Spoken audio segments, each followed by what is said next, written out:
All right, let's turn to some politics. Every Monday, we follow what's happening with legislators on both sides of the river, and we start today on the Iowa side. It's why we're joined by Dana Searles of our sister station, WOI in Des Moines. Dana, thank you for being here with us.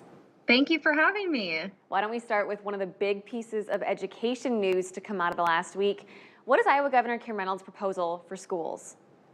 Yes, so it's kind of been a talker ever since the condition of the state, but we got our first look at a bill proposed by Governor Reynolds that would make policies on cell phone restrictions in the classrooms. So the first look, the initial bill that what we're seeing that advanced in the Senate would require school districts to, at a minimum, ban personal devices, things like cell phones, video game devices, or portable media players, is what the bill says, during instructional time, so class times at a minimum. So now in the bill, it does say schools can go further if they want to enact any more policies or make that more strict. But one thing that is important to note that I think has been a concern that we've heard of is how emergency situations would be handled in terms of communicating with parents. We're still in the early stages of seeing, but it is seeing a lot of support.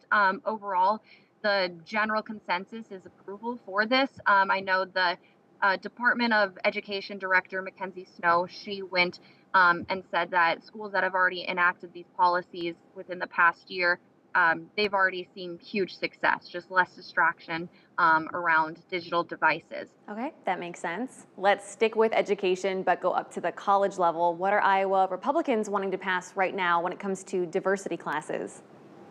So something that we're kind of seeing roll over from the last legislative session, but this bill in this legislative session specifically, it would prevent campuses from requiring students to take a diversity, equity, and inclusion class or a critical race theory class in order to graduate. So it would just take away that minimum requirement, if it is a requirement for a major or a minor, wouldn't take away those classes as a whole. Just it would you would not be allowed to require the students in that bill.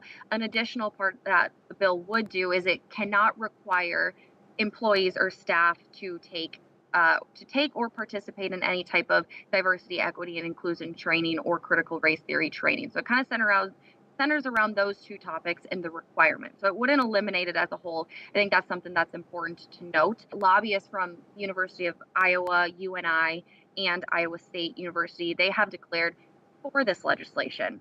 Now, opponents of this, they kind of stress the need for competency around these topics in the workforce. They say that it's important for students to learn about this now before they enter the workforce, and this is an essential part of their educational career. A Democrat on the committee, he opposed this bill, saying that it's unnecessary, and they think, many people don't realize they even have a bias until they are in those classes.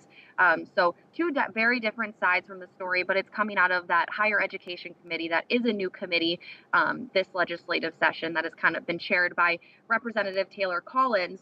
And we've seen a lot of bills and reforms relating to diversity, equity, inclusion, and critical race theory in that committee specifically. All right. Okay, so moving out of education, finally let's touch on prescription drugs. They have been top of mind for lawmakers recently. What is the bill moving through both the House and the Senate right now? Yeah, so this is something that brought over 100 people to the Capitol. So it's seen a lot of support, and it overall is seen pretty good response. But basically, it's to reform what they're calling is essentially the middlemen when it comes to pharmacies and those who prescribe the drug prices to the pharmacies. They're known as PBMs, so pharmacy benefit managers, but I'll call them middlemen just for this sense. But basically, the bill would hope to address higher drug prices. It hopes to prevent pharmacy closures. Those that are for this bill are claiming that the middlemen, they don't always reimburse pharmacies for the full cost of dispensing to a patient. So it would say that those pharmacy benefit managers, they cannot prohibit or limit someone from going to a pharmacy based on if they're covered by health insurance. It also prevents those middlemen from charging higher co-payments or providing smaller reimbursements from one pharmacy to another. So it kind of just makes it more of a even playing field, if you will. Overall, it's a bill that we've kind of seen those for and against, but we are seeing tons of support for this. So it'll be interesting to see where this one goes, but it did pass out of both the House and the Senate subcommittee. So it is moving fairly quickly on both sides. All right, Dana, thank you so much keeping an eye on all things politics for us in Des Moines. We appreciate your time. Thank you for having me.